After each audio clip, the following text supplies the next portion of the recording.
Olá pessoal, espero que todos estejam bem. Nesse momento de quarentena, estamos aqui confinados para mais uma aula. Vamos trabalhar sobre filosofia antiga. Hoje é uma aula mais revisacional, a gente vai revisar todo o conteúdo que paramos, né? Até onde paramos o conteúdo de filosofia antiga. E aí o capítulo é Filosofia Antiga 1, certo? E as próximas aulas vai ser Filosofia Antiga 2 e até chegar a medievo e assim por diante, os períodos da filosofia, certo? E aí na filosofia antiga a gente tem como conhecimento os mitos, né? E a gente tem como conhecimento também a filosofia. E aí a gente precisa definir o que é mito e o que é filosofia. A gente tem nesse período da filosofia antiga esse processo de transição de um conhecimento para outro. O mito transitando e chegando ao conhecimento da filosofia. Não é que um dependa do outro, são conhecimentos distintos.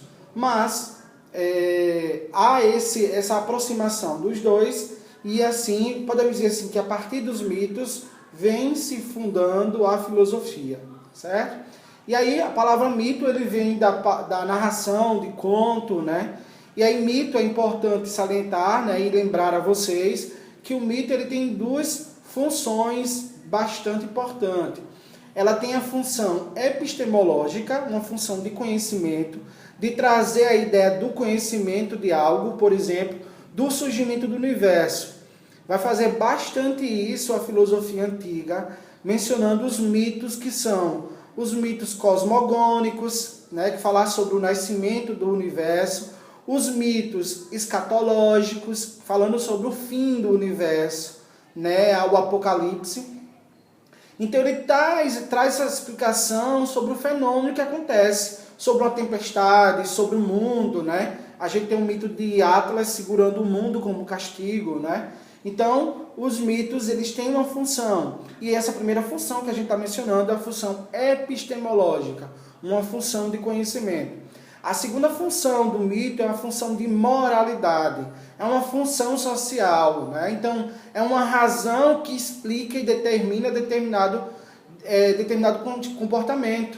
Então, vai impregnar um valor moral dentro da história do trabalho, dentro da estética, que é do belo, certo? Dentro da noção do que é belo, certo? Então, assim, é uma função moral de mostrar de comportamento como os seres humanos devem se comportar a partir desse valor, dessa função moral que o mito estabelece também. É uma forma de colocar medo, de estabelecer limites, tá? Então ela tem duas funções, os mitos têm duas funções, não é simplesmente uma mentira como é narrado, ou sinônimo de algo falso. Os mitos são narrações, é uma forma de conhecimento, né, bem remota, muito antiga, e que tem dessas duas funções, uma função de conhecimento epistemológico e uma função moral e social, de trazer medo, de trazer um padrão de comportamento para a população na época, certo? E aí a gente tem essa passagem do mito, né? Essa é a ideia do conhecimento, e assim já vai findando aí uma ideia de um conhecimento da filosofia a partir do período pré-socrático. E aí o período pré-socrático ele vai surgir no século VI a.C., né? E tem duas palavrinhas que já foi mencionada em sala de aula. Physis, que significa natureza, bastante importante aí nesse período, porque tudo que vai ser organizado no mundo vai ser com base no potencial material da natureza. E tem arqué. Arqué é como se fosse um objeto da própria natureza, que é como se fosse um princípio material das coisas, tá? E aí, dentro desse princípio material das coisas, a gente tem vários filósofos que vai estabelecer a sua arqué, o seu objeto material para fundar o universo, tá? Ou as pessoas, ou as coisas. Da origem, né? E aí o período pré-socrático, ele pode ser conhecido como pré-socrático, que antecedeu a Sócrates, ou um período chamado cosmológico, né? Cosmo de universo, logia, o estudo do universo, a explicação que envolve o surgimento do universo, tá?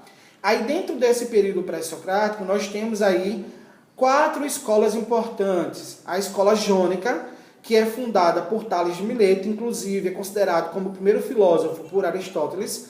Tales de Mileto, o primeiro filósofo, que vai dizer que a sua arqué é a água, tá? Anaximenes vai dizer que arqué são o ar, o vento. Anaximandro vai dizer que arqué seria o apeiron, aquilo que é ilimitado, certo? E Heráclito, alguns não classificam como ele dentro dessas 4 escolas que a gente vai mencionar. Por exemplo, alguns livros vão enquadrá-lo como parte da escola jônica. Então, se a gente enquadrar ele como jônica, a gente vai mencioná-lo agora. Então, Heráclito diz que a origem do universo se dá por meio do fogo e do devir, quando mencionamos algo em relação ao estudo do ser, a ontologia. Então, Heráclito fala que a origem do universo se dá por meio do fogo e das mudanças, da transformação das coisas. Lembra de Devir sobre o rio? Ninguém pode banhar-se 2 vezes no mesmo rio, porque o rio não vai ser o mesmo, a pessoa não vai ser a mesma, tudo flui, tudo se transforma, tudo se modifica. É tudo com base nos contrários. Molhado, seco, quente, frio. Essas são as ideias de Heráclito. E aí mais outro filósofo, que inclusive o livro de vocês não menciona, é o filósofo chamado Empédocles. Empédocles diz que o universo surgiu a partir dos 4 elementos da natureza: água, terra, fogo e ar. Na mistura desses quatro elementos é que surge o universo, é que surge o ser humano, certo? A partir dessas junção desses 4 elementos surge assim o universo. Então isso aí faz parte da escola, esse filósofo faz parte da escola jônica, que aí é uma escola bem próxima à Grécia Antiga, ali próximo da Ásia Menor, hoje atualmente a Turquia, certo? E aí a gente tem esses filósofos compondo a escola jônica. A escola pitagórica ou escola itálica faz parte de Pitágoras, né? Pitágoras aí, o filósofo que vai nomear a filosofia, dá sentido à palavra filosofia. Filo, amigo, ou amor, sofia, sabedoria. Aquele que busca a sabedoria constantemente. Mas ele não é sábio. Por que ele não é sábio? Porque ele vai dizer que sábios são os deuses, sábios são aquelas pessoas imortais. Como ele é um filósofo, um ser mortal, ele logo não tem a sabedoria, ele está buscando a sabedoria. Então por isso surgiu o termo filosofia, filósofo. Quem deu esse termo foi Pitágoras, tá? E aí Pitágoras vai dizer que a arqué dele são os números, as formas geométricas, tá? E que a partir dessa ideia de Pitágoras, a gente sai desse aspecto físico, material, palpável, de tocar, ver, sentir, e vai para um aspecto mais da razão, né? Então, Heráclito, por exemplo, vai dizer que os números a gente precisa utilizar a razão para saber as formas e como calcular esses números. Então, Heráclito, ele vai fugir desse plano material e vai adentrar essa perspectiva aí mais da razão, certo? Então, os números para ele é arqué. Depois de Heráclito, a gente tem a escola eleata, é a escola de Parmênides. A escola de Parmênides é um filósofo que se contrapõe à ideia de Heráclito. Porque Heráclito diz que as coisas não se modificam, não se transformam, né? O devir, o eterno devir, as modificações, essa metamorfose ambulante que é o ser humano. E aí, Parmênides vai trazer o quê? O imobilismo, o contrário. A ideia de que o ser humano, as coisas que envolvem o ser, o estudo do ser, que é a ontologia, ele vai falar que há um imobilismo, uma permanência das coisas e não a contrariedade. Se houver contrariedade, assim, não há um conhecimento seguro, certo? E aí a gente tem, por fim, a escola atomista. Essa escola atomista, quem faz parte dela é um filósofo chamado Demócrito. E aí Demócrito diz que tudo que se explica sobre a origem do universo, a origem do cosmos, tem por base os átomos, as pequenas partículas indivisíveis. Então Demócrito diz que o universo surgiu a partir dos átomos. Logo, a arqué de Demócrito são os átomos, tá? E aí a gente tem esse panorama geral sobre a filosofia pré-socrática com base nesses filósofos. Eu já havia mencionado para vocês em sala de aula que esses filósofos eles não deixaram nenhum legado, nenhum livro escrito. O que nós temos desses filósofos são uma espécie de doxografia, uma escrita de opinião que fizeram sobre eles. Quem faz bastante isso é Aristóteles. Aristóteles tem um compêndio Um livro falando sobre esses filósofos, tá? E aí, pulando esse panorama sobre esse período pré-socrático, da filosofia pré-socrática ou cosmológica, a gente vai adentrar na filosofia socrática. A filosofia desse cara chamado Sócrates, tão famoso, e ele faz essa divisão toda da filosofia, dos períodos da filosofia. Não é que ele faça essa divisão. O nome dele, a sua importância, vai ser essa definição dos períodos, né? Período pré-socrático, período socrático, período pós-socrático, certo? E aí nesse período socrático a gente tem a figura dos sofistas, que são sábios, que ficam influenciando a juventude na época por meio da persuasão, do convencimento, por meio de vários argumentos, dentro de um convencimento político e ético, tá? Em geral, essas discussões que os sofistas faziam para tornar visível a população, eles faziam num espaço chamado Ágora, que é uma praça pública de discussão na época. Como se hoje fosse, vamos pensar assim, o poder legislativo, ele se reúne aonde? Na Câmara Municipal, nas Assembleias Estaduais, nas Assembleias Nacionais. Então é como se fosse isso naquela época, tá? Lembrando que dentro da democracia ateniense existia uma restrição, né? Homens acima de 21 anos, brancos, né? Mulheres excluídas, escravos excluídos, crianças excluídas dentro dessa democracia.